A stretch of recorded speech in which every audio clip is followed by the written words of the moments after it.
جو اورل چیز ہے وہ تو سامنے نہیں آ سکتی نا. دیکھیں فوج نے الیکشن بالکل ٹھیک کروائے ہیں. جو فارم 45 ہے وہ آج بھی پورا ہے. دوبارہ الیکشن کرانے کی بھی ضرورت نہیں. صرف فارم 45 اکٹھے کر لیں, اس کے اوپر سارے رزلٹ کلیئر ہو جائیں گے.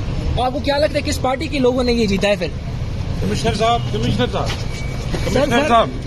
یہ بتائیے گا جو آر او نے ریزلٹس روکے تھے کیا اس میں باضابطگیاں ہوئی ہے, کیا کہیں گے آپ؟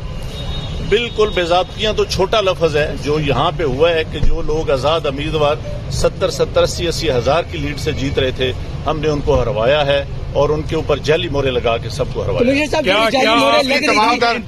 آپ نے کسی سے کہا کہ سب کچھ ہو رہا ہے, غلط ہو رہا ہے, اس کو روکا جائے؟ دیکھیں میں یہ ساری اس غلط کاری کی ذمہ داری اپنے اوپر لے رہا ہوں اور ساتھ آپ کو بتا رہا ہوں کہ جو چیف الیکشن کمشنر ہے, جو چیف جسٹس ہے, وہ بھی اس کام میں پورے شریک ہیں. کس کے کہنے پہ سب کچھ ہوتا رہا؟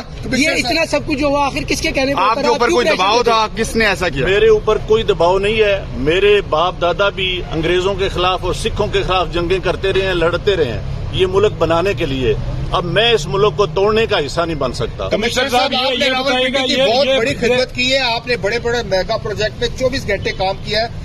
یہ بتائیے گا کہ آپ کو کمشنر چیف الیکشن کمیشن دباؤ میں لا رہا تھا کہ یہ کریں سارے کام, لوگ جیتوں کو آپ نے ہرایا, آپ کو نیند کیسے آتی رہی, کس طرح آپ کا ضمیر جاگ گیا؟ دیکھیں میں نے راولپنڈی کے لیے 16 گھنٹے کام کیا ہے. میں نے یہاں رنگ روڈ بنایا ہے, ددوچا ڈیم بنایا ہے, ہولی فیملی ہاسپٹل بنایا ہے, جم خانہ بنایا ہے, میں نے لاری اڈے بنائے ہیں, مزدوروں کے لیے سینٹر بنائے ہیں, منشیات کے اڈے سینٹر بنائے ہیں.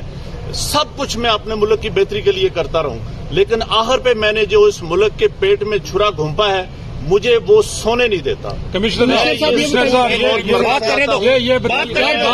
جو میں نے ظلم کیا ہے مجھے اس کی سزا ملنی چاہیے, اور باقی بھی اس ظلم میں جو لوگ شامل ہیں ان کو بھی. ان کے نام بتائیں گے جو لوگ آپ کے ساتھ پولیس بھی شامل ہے, سینئر افسران جو بھی تھے.